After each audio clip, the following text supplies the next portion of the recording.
Hello friends, welcome to motivation is my motto और मैं हूं प्रगति विश्वा। तो आज के वीडियो में हम बात करेंगे डिसीजन मेकिंग पर और जानेंगे कि वो कौन सी बातें हैं जिनका हमें हमेशा ध्यान रखना चाहिए ताकि हम लाइफ में करेक्ट डिसीजन ले पाए। तो देर किस बात की है, करते हैं शुरू से शुरू। लाइफ में डिसीजन की जरूरत कब पड़ती है? लाइफ में डिसीजन की जरूरत तब पड़ती है जब हम किसी प्रॉब्लम में अटक जाते हैं और हमें ये सोचना पड़ता है कि हमें इस तरफ जाना है या फिर इस तरफ। तो ऐसी सिचुएशन में हमें जरूरत पड़ती है डिसीजन मेकिंग की। लेकिन कई बार क्या होता है कि जब भी लाइफ में कोई प्रॉब्लम आती है तो साथ में आता है स्ट्रेस, और जब स्ट्रेस आता है लाइफ में तो हम हो जाते हैं कई बार मेंटली और इमोशनली अनस्टेबल, और इस अनस्टेबल सिचुएशन में कई बार हम ले लेते हैं गलत डिसीजंस। तो अब सवाल आता है कि हमें क्या करना चाहिए कि हम अपनी लाइफ में करेक्ट डिसीजन ले पाए। तो चलिए आज के वीडियो में इसी पर आपके साथ कुछ पॉइंट्स शेयर करूंगी जो आई होप आपको बहुत हेल्पफुल होंगे। तो चलिए जानते हैं इसी बारे में। सबसे पहली बात तो ये है कि जब भी लाइफ में कोई प्रॉब्लम आती है तो सबसे पहले आप शांत होकर उस बारे में सोचिए। अब आप सोचेंगे कि शांत होकर क्या सोचना है? वेल, शांत होकर आपको ये सोचना है कि लाइफ में प्रॉब्लम क्या है और उस प्रॉब्लम के क्या क्या पॉसिबल सोल्यूशन हो सकते हैं। क्योंकि अगर सपोज आप किसी रास्ते पे जा रहे थे, रास्ते में आपकी गाड़ी बंद हो गई, तो अब आपके सामने ये प्रॉब्लम आ गई है कि अब आपकी गाड़ी बंद हो गई। अब आपको क्या डिसीजन लेना है नेक्स्ट, ये सोचना है। तो पहला डिसीजन ये हो सकता है कि आप किसी से लिफ्ट मांगे, या फिर आप खुद अपनी गाड़ी ठीक करें, या फिर आप किसी मैकेनिक को बुलाएं, किसी को कॉल करें। तो ये एक प्रॉब्लम के पॉसिबल सोल्यूशन हो सकते हैं।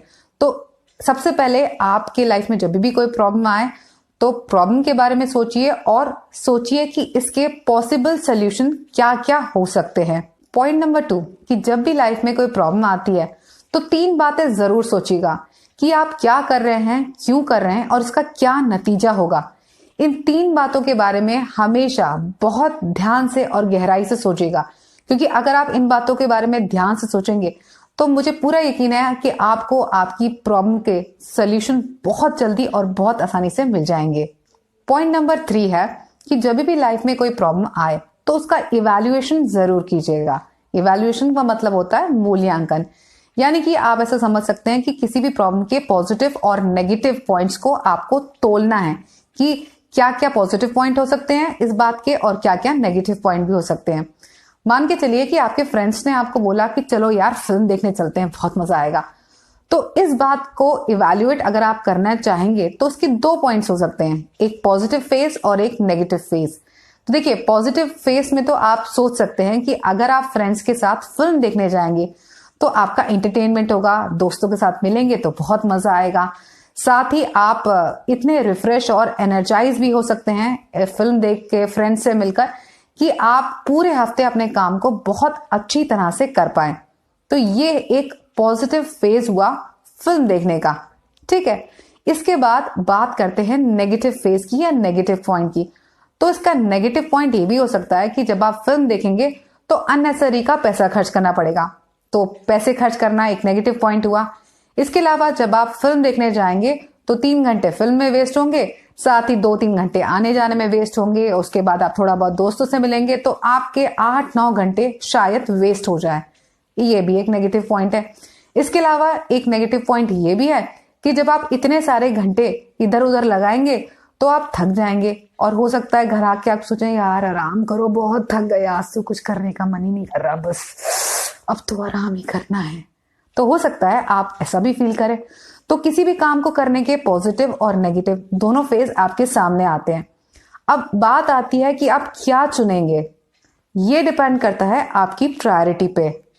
देखिए, अगर आप एक फ्री इंसान है, यानी कि आज का दिन आपके लिए पूरा फ्री था, तो आपके लिए फिल्म देखना एक करेक्ट डिसीजन हो सकता है। क्योंकि जब कुछ करने को नहीं है तो अच्छा है कि आप बाहर जाएं, फिल्म देखें, फ्रेंड से मिलें, आपका टाइम भी पास हो जाएगा और फ्रेंड से मिलना भी हो जाएगा।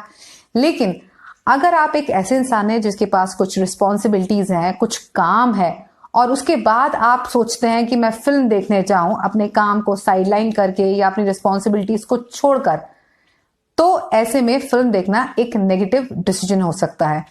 तो डिसीजन मेकिंग के समय बहुत जरूरी है कि आप सिचुएशन को इवैल्यूएट करें और अपनी प्रायोरिटी के अकॉर्डिंग ही ये डिसाइड करें कि क्या करना है और क्या नहीं। क्योंकि आपने अभी नोटिस किया होगा कि एक ही चीज एक इंसान के लिए पॉजिटिव डिसीजन साबित हो सकती है और एक ही चीज किसी दूसरे इंसान के लिए एक नेगेटिव डिसीजन भी साबित हो सकती है।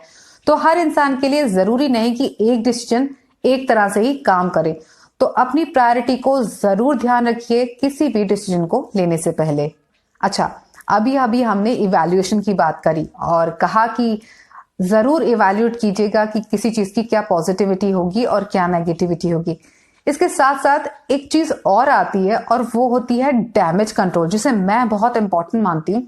वो इसलिए क्योंकि देखिए, लाइफ की अपनी एक पेस है, लाइफ की अपनी एक चाल है। आपको कभी भी लाइफ के बारे में 100% श्योरिटी नहीं होती कि लाइफ ऐसी ही चलेगी। यानी कि कई बार क्या होता है कि आपने इवैल्यूएशन कर लिया, आपने मान के चलिए कि आप एक बिजनेस के बारे में सोच रहे हैं, आपने सोचा कि इस बिजनेस को करने के 100 फायदे हैं मेरे पास और हो सकता है कि इस बिजनेस को करके मुझे 0.1% लॉस हो जाए।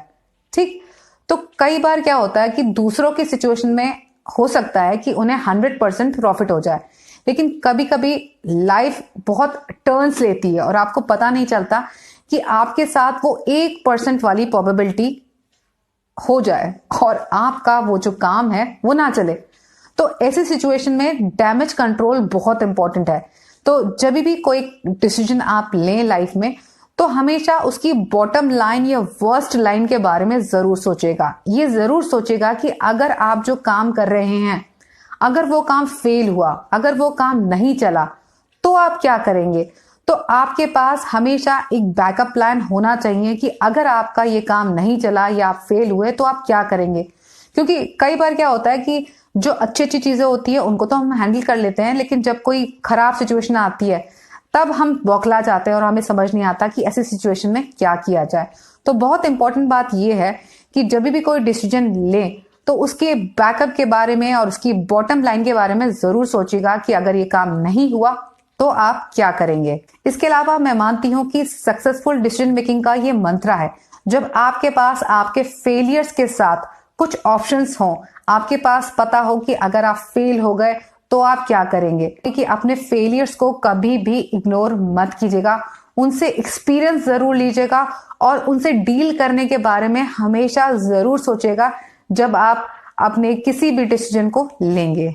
इसके अलावा अभी मैंने कहा था कि आपको सोच समझकर डिसीजन लेना चाहिए, लेकिन सोचने समझने में कभी भी बहुत ज्यादा टाइम मत लगाइएगा, क्योंकि जब आप बहुत ज्यादा टाइम लगाते हैं तो ऐसे में क्या होता है, आप ज्यादा कंफ्यूज हो जाते हैं और कहीं ना कहीं आपकी डिसीजन मेकिंग इफेक्ट होती है। एक बात हमेशा याद रखिएगा कि life is full of possibility and decision making is a game of probability. आपके हर डिसीजन के साथ कहीं ना कहीं फेलियर एसोसिएट होता ही है। और एक इंपॉर्टेंट बात जो हमेशा आपको दिमाग में रखनी है और वो ये कि लाइफ में कभी भी कोई डिसीजन ऐसा नहीं होता कि जिसे लेने के बाद आप रिलैक्स हो जाएं और आप कहें कि मैंने लाइफ में डिसीजन ले लिया है, अब मेरी लाइफ सेट है, अब मुझे कुछ करने की जरूरत ही नहीं है, जो चाहे वो करो। आप ऐसा नहीं कर सकते। आपको हर पल एक नया डिसीजन लेना पड़ता है अपने पुराने डिसीजन को या अपने फर्स्ट डिसीजन को करेक्ट प्रूफ करने के लिए। इस बात को एक एग्जाम्पल से समझते हैं। मान के चलिए कि आपके शहर का एक इंस्टीट्यूशन है जो बहुत ही ज्यादा पॉपुलर है।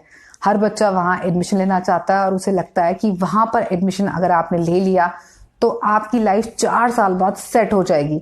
तो आपने भी उस कॉलेज में या उस इंस्टीट्यूशन में एडमिशन लिया, लेकिन वहां जाने के बाद आपने रियलाइज किया कि वहां तो पढ़ाई का स्टैंडर्ड बहुत हाई फाई है, टीचर्स बहुत स्ट्रिक्ट है और बहुत ही ज्यादा डिसिप्लिन है। तो ऐसे में क्या होगा कि कई बार हो सकता है आपको ऐसा लगे कि यहाँ पर आना आपके लिए एक गलत डिसीजन है, क्योंकि इतनी पढ़ाई आपके बस की है भी नहीं। भाई मैंने तो सोचा था किसी लोकल इंस्टीट्यूशन में एडमिशन ले लेंगे, आराम से लाइफ एंजॉय करेंगे, इतना मजा आएगा, पर यहाँ तो दिन रात पढ़ना पड़ता है। तो ऐसे में हो सकता है आप में से कुछ लोग उस इंस्टीट्यूशन को छोड़ के चले जाएं, क्योंकि उन्हें लगेगा कि उनकी लाइफ बेकार हो गई, यहाँ पे बस पढ़ते रहो, क्या करना है ऐसे, छोड़ो। तो कुछ लोग वहां से चले जाएंगे। लेकिन आप में से कुछ लोग ऐसे होंगे जो सोचेंगे कि नहीं, आप यहाँ पे एडमिशन लिया है तो हम पूरी पढ़ाई करके ही जाएंगे, चाहे जो भी हो।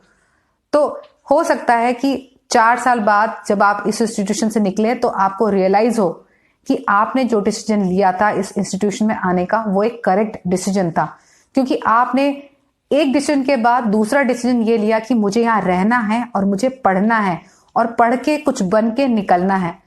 तो ये जो डिसीजन का जो प्रोसेस था वो एक के बाद दूसरा चलता गया और उसके बाद फाइनली 4 साल बाद जाकर ये प्रूव हुआ कि आपने जो डिसीजन लिया था वो करेक्ट था।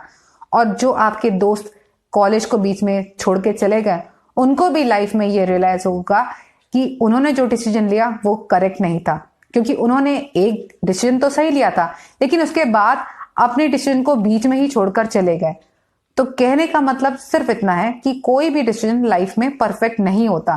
किसी भी डिसीजन को परफेक्ट बनाना पड़ता है और उस परफेक्शन तक पहुंचने के लिए आपको हर रोज नए नए डिसीजंस तो लेने ही पड़ेंगे। तो फ्रेंड्स, आपसे एक बात जरूर कहना चाहूंगी और वो ये कि लाइफ में कोई भी डिसीजन एक परफेक्ट डिसीजन नहीं होता।